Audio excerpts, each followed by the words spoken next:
My name is Sarah. I live in New York City, and I used to think I had my life perfectly under control.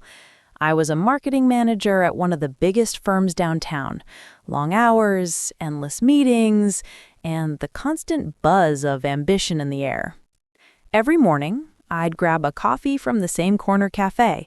The barista already knew my name. I'd smile, pretend to be awake, and rush into a cab, typing emails before I'd even taken the first sip. That was my routine, my rhythm, my cage. The thing about burnout is that it doesn't happen all at once. It creeps up on you, quietly, like a shadow you don't notice until it's swallowed everything. At first, it felt like pride. Working late meant I was valuable. Skipping lunch meant I was committed. I thought exhaustion was proof that I was doing something meaningful. But one night, around 11 p.m., I was still at my desk. The office was empty, except for the hum of fluorescent lights. My reflection stared back at me from the dark window. Tired eyes, dull skin, the ghost of someone I used to be. I didn't even recognize her. My boss, Daniel, sent me a message. Need the campaign brief by morning. No, thank you. No, you've done enough. Just more. I typed back, sure, I'll handle it. But my hands were shaking. I remember whispering to myself, just a few more hours, then I'll rest. Rest never came. I started waking up tired. My weekends disappeared into a blur of unfinished tasks and muted phone calls to friends I barely had time to see. My mom would call from upstate, asking, "Sweetheart, are you eating?" I'd laugh and say, "Of course, Mom, I'm fine." But I wasn't. One morning, I was preparing a presentation for a major client. 3 weeks of work, countless revisions. My heart was pounding, my inbox was overflowing. I hadn't eaten since the night before. I remember feeling lightheaded, and then everything went black. When I woke up, I was lying on the office floor. My coworker Jenna was kneeling beside me, her voice trembling. "Sarah, can you hear me?" The next thing I knew, I was in an ambulance. The sirens weren't loud, at least not compared to the noise in my head. I wasn't scared. I was empty. The doctor said it was exhaustion. He said, "You've been pushing too hard for too long." I smiled politely, but inside I felt something breaking. I told myself it was just a wake-up call, that I'd rest for a few days and go back to work stronger. But the truth was, I didn't want to go back at all. I sat by my window that night, watching the city lights blur through the rain. New York looked so alive, and I felt so dead inside. My phone buzzed again. Another message from Daniel. "Don't forget Monday's meeting." No apology. No concern. Just more. I placed my phone face down on the table and whispered, "I can't keep doing this." That night, something inside me changed. For the first time, I wasn't afraid of losing my job. I was afraid of losing myself. And maybe that was the beginning of finding who I really was. When I got home from the hospital, the silence in my apartment was heavy, the kind that presses against your chest until you can barely breathe. My laptop was still on the kitchen table, the screen lit up with unread emails. Notifications blinked like tiny reminders of everything waiting for me out there. I turned it off. That click felt like the first real decision I'd made in months. The first few days were strange. I slept a lot. I didn't realize how tired I'd been, not just my body, but my mind.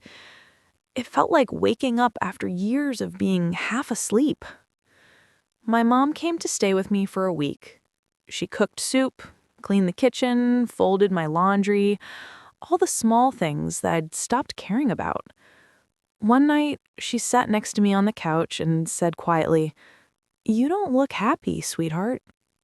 I wanted to tell her everything, the stress, the pressure, the fear of failing, but the words caught in my throat. So instead, I just nodded. "I know, Mom. I'm trying." The truth is, I didn't even know what happiness looked like anymore. My whole identity was built around deadlines and promotions. Without them, I didn't know who I was. Days turned into weeks. I started taking slow walks in Central Park, just me, the sound of leaves and strangers laughing around me. I remember sitting on a bench watching a group of kids playing with a red balloon. One of them tripped, and the balloon floated away into the sky. He cried for a moment, and then he smiled. I don't know why, but that moment stayed with me. Maybe because I realized I'd spent years chasing balloons that were never meant to last. A few of my coworkers texted me, "When are you coming back? We miss your energy." But no one asked if I was okay. That hurt more than I expected. I wasn't a person there, just a function, a replaceable part of a machine that never stopped running. One evening, I got an email from Daniel, my boss. "Take your time recovering, Sarah, but we'll need you ready for the new quarter." No warmth, no humanity, just numbers and deadlines waiting for me to return. That night, I opened my work folder one last time. I looked at the files, the campaigns, the endless reports, and I felt nothing. I used to pour my soul into those slides, staying up until sunrise to make sure everything was perfect. Now they just looked like empty boxes on a screen.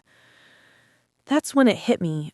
All those years I thought I was building a future, but I was really just erasing myself one deadline at a time. I shut the laptop again. This time I didn't feel guilty. I felt free. The next morning I made breakfast. Not a protein bar, but real breakfast. Eggs, toast, and orange juice. The smell filled the apartment, and for the first time in a long time, it felt like home. I caught myself smiling at nothing. Not because I had achieved something, but because I finally stopped running. I opened my window, and the sound of the city poured in. Sirens, horns, laughter, all the chaos I used to hate suddenly felt alive. That day, I wrote a letter to my company. It wasn't angry. It wasn't bitter. It was closure. "I'm grateful for everything I learned," I wrote. "But I can't give what's left of me to something that doesn't see me." I signed it with my full name, something I hadn't done in months. It felt like reclaiming a part of myself.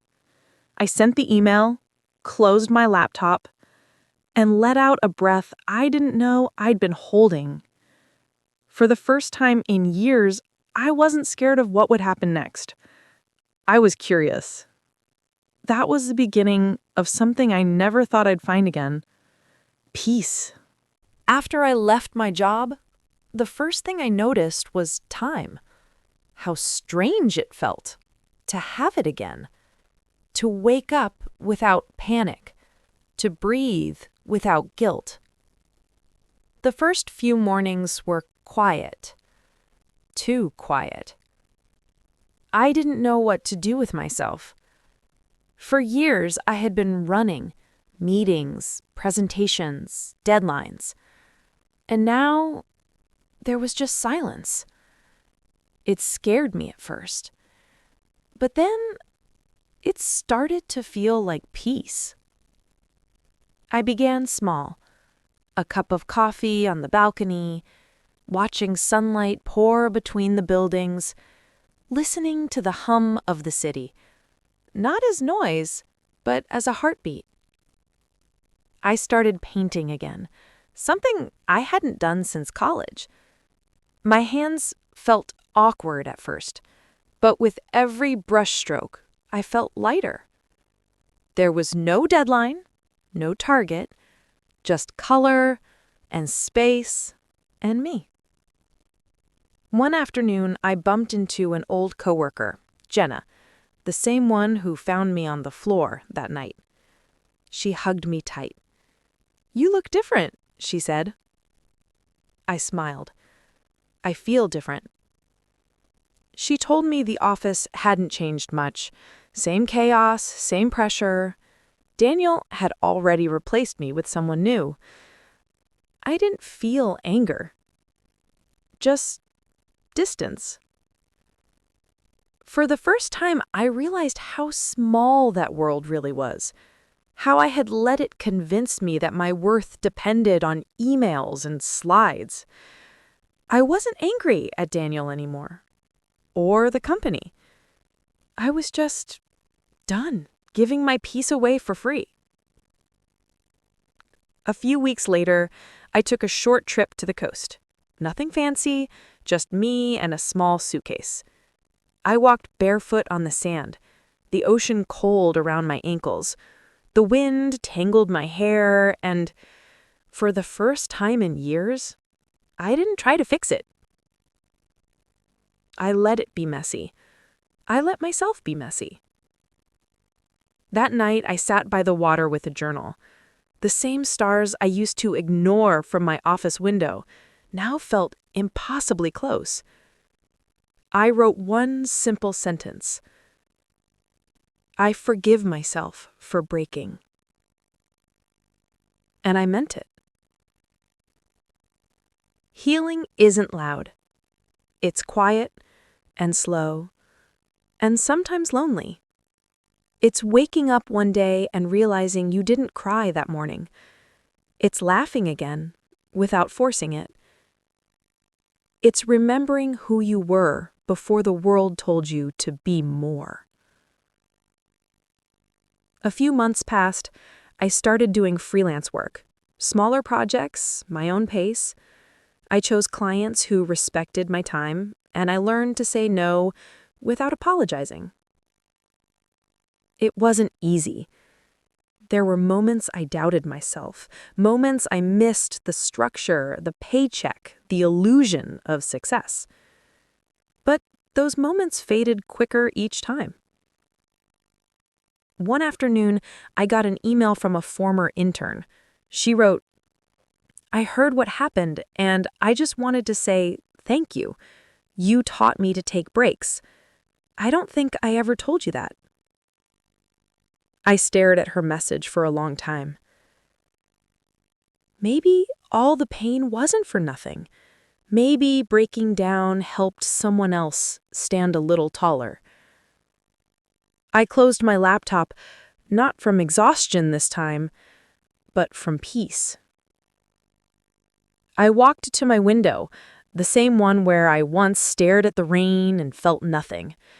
Now, the same city lights looked softer, kinder.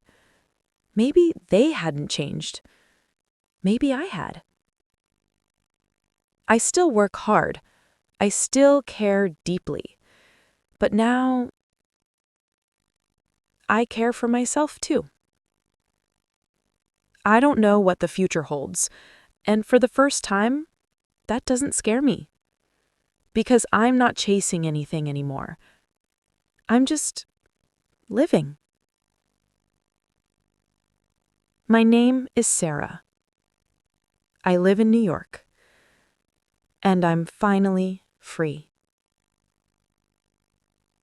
Maybe that's all I ever wanted to be.